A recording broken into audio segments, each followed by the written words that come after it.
How to fix allow photo access missing on apps on iPhone. Let's get started.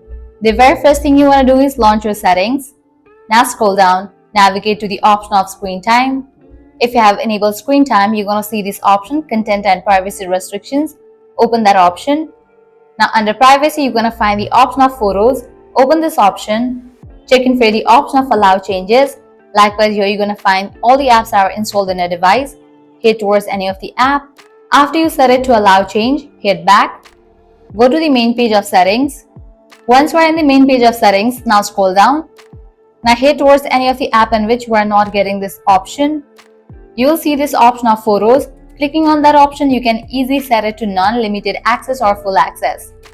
Applying all these solutions, your problem will be fixed. So this is how you can fix allow photos access missing on apps on iPhone. At the end, if you guys find this video helpful, don't forget to like, share and subscribe to our channel. Thanks for watching.